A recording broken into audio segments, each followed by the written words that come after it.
Now, you can give somebody all the opportunities in the world, but if they're not willing to work with you, then you're kind of left with no option. And it seems like in this case, the judge was left with no option but to lock this guy up. Now, he appeared in court in a wheelchair, and straight away it might get your heartstrings pulling, but it seems like maybe he decided to do that to get a little bit of sympathy. And sympathy is not what he got in this scenario. Now, as you can probably tell from my voice, I'm still a little bit under the weather, so I won't do a whole lot of talking in this video, but I'll catch up with you guys at the end and give you my thoughts. Now, I couldn't come up with a PC nickname for this guy, so I'm hoping that you guys will help me down below. The best one, the one that gets the most likes, will be pinned at the top.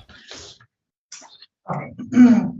And good morning, counsel. Your appearance, please.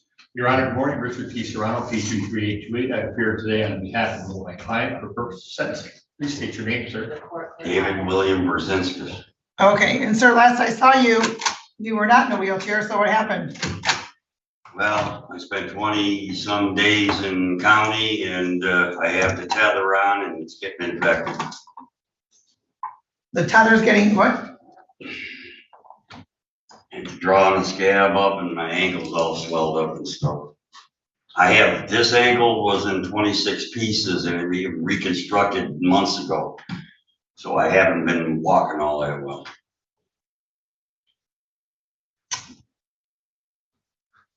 Drug it down, up and down the hallways at Wayne County. This past time? Yeah, just when I was in for all those weeks. So you just had your ankle broken in 26 pieces recently? No, within the last 4 months ago. 4 months ago. Yeah, the reconstruction, it's still swelled up. And you're not in any sort of boot or anything? No, they cut the boot off right before I went into jail.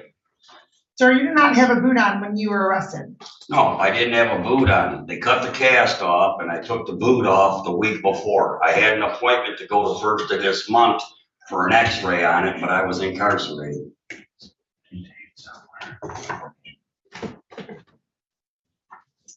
Well, counsel, as I did indicate at the arraignment, I saw Mr. Brzezinski at the establishment that he was at the day that he was arrested. I did not see, I was not anywhere near him when this occurred. But I can tell you that he didn't appear to have any trouble walking due to any perceived injury. But in any event, counsel, did you have an opportunity to go over the report and recommendation? Yes, I have, Your Honor. My client tells me he was in custody for 28 days. The pre-sentence report says 7/20 through 8/14. You've already heard what he said about the tether. We would hope the court would allow that tether to be removed and find some alternative, because he tells me he has to have further surgeries and they won't do anything with the tether on. He's on Social Security, Your Honor. He is not on probation or parole anywhere else. The recommendation is for no probation, fines in jail. We would hope the court would consider time served, this not being a crime of violence. And Your Honor, he will need some time to pay fines and costs. He's here with his 96-year-old mother who posted a $250 bond, and we believe it's still in her name. With that, Your Honor, we leave to the court's discretion to adopt the recommendations and not give any further jail time to court cases. Well, here's the problem, right? The problem is that your client has an issue with alcohol, it appears, based on his criminal history and the behavior that night.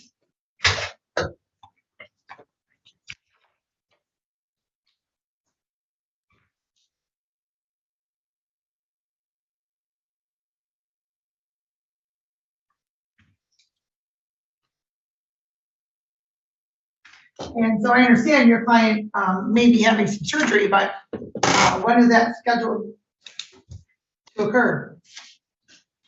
I haven't been allowed to go to my surgeons because I need x-rays and I can't take those with a bracelet on. So I don't know when my surgeries are supposed to happen.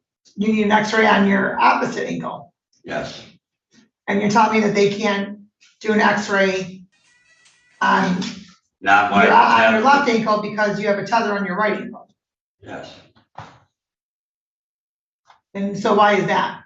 It's too close to the machine that has too much power in it.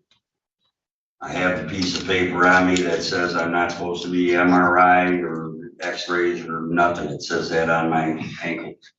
So,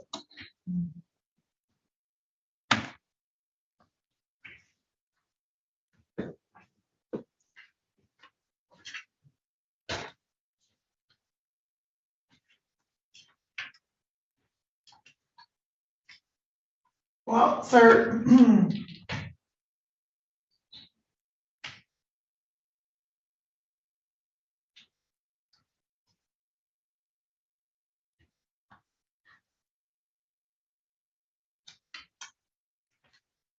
you don't appear to be a candidate for probation, so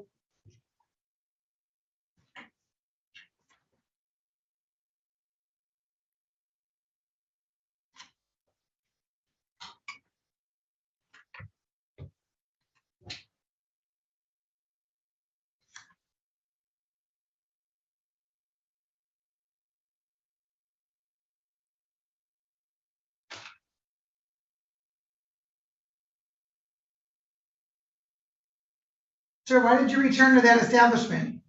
I didn't return to any establishment. I was riding home after I bought a pack of cigarettes.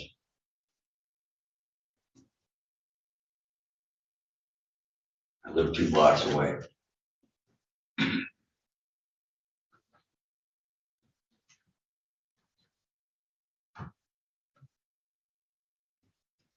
So here's, I'm just going to review the report. This report indicates that officers were dispatched to the establishment. Your client had been involved in an incident earlier in the evening, I called the police. okay? And so then the officers told your client not to return. And then apparently the officers were dispatched later to the establishment. And that's where your client was located. Does anything about a gas station or anything else? I went to the gas station, was riding down the sidewalk, stopped and lit a cigarette, and I was hundreds of feet away from that establishment. I ride up and down that sidewalk every day. So where did you happen to stop and light your cigarette? Right in front of the establishment? No, Where? hundreds of feet away. On city property. The POA? I was in front of Prussia's.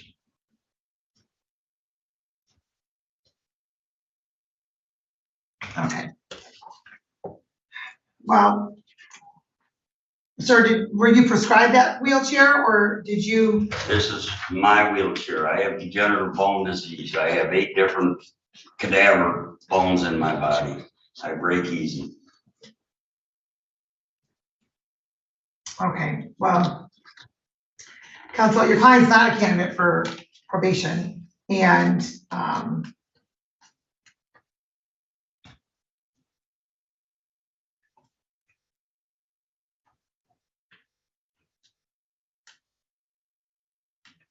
you're asking this court to sentence him to just the time served, which was, what's that, 34 days? 28. He says 28, Your Honor. The report says July 20th through August 14th. My bond was paid on the 26th. I wasn't released till the 15th. The 14th of August is when you were released, it says. No, that's wrong. It's incorrect. I was in Wayne County on the 14th. I didn't go to Dickerson to the 15th. They have the wrong date on it. So you don't need to give me any attitude. I'm indicating what it says on my paperwork here. Correct. But it's the wrong date.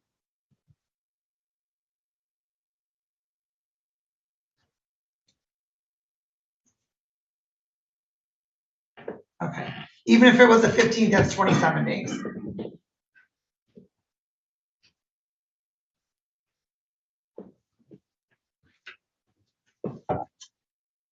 Well, let's see, you have 1986 operating while impaired by liquor, 1990 operating while impaired by liquor, 1999 operating under influence of liquor. You have some other charges in there. Then you have 2006 operating while visibly impaired, 2006 operating while intoxicated. Some other charges within those number of years, in 2009 operating while intoxicated. And then now we have this public intoxication. Sir, when are you going to stop using any alcohol? Excuse me? When are you going to stop using alcohol? I used to drink quite often, and now I have 1 or 2 beers and a shot or two, and that's it. Sir, you have 6 prior alcohol-related driving offenses. 6. 6, 1986, 1990, 1999, 2006, 2009. When was 2009? Sorry, there was 2 in 2006. Thank you. Why not? May 20th of 2009. That's when I quit drinking, mostly. I think he knew that he was going to get caught in a lie there. That's when I quit drinking. Mostly. Your Honor, I did go over those with him. I told him that he had 6 prior. I was surprised to see that he stated in his pre-sentence report to the probation officer that he does not have a problem with alcohol.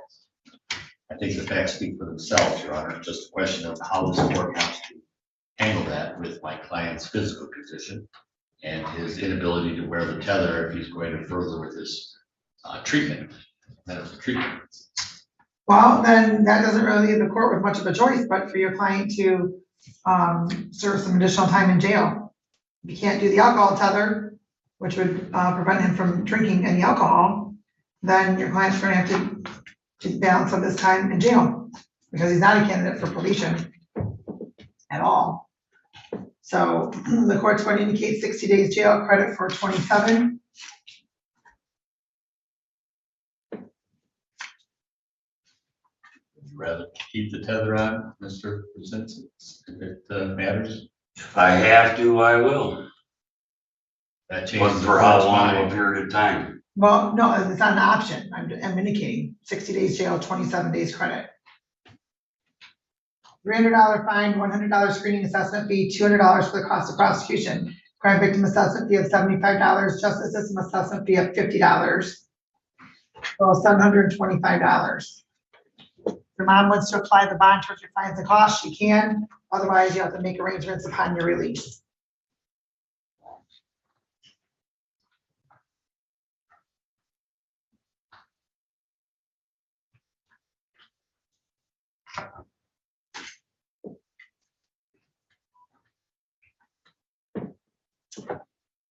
Please make sure all the phones are off. Okay.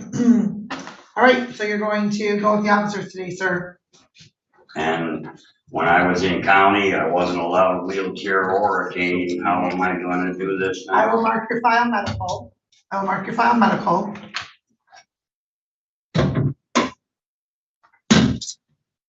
My sister and my mom can take this stuff with them. Can I take my cane because they get stolen in there? What should I do? Well, sir, I don't know if you're allowed to take your cane in custody. I don't know if it's considered a weapon or not. I presume potentially it could be. I don't know.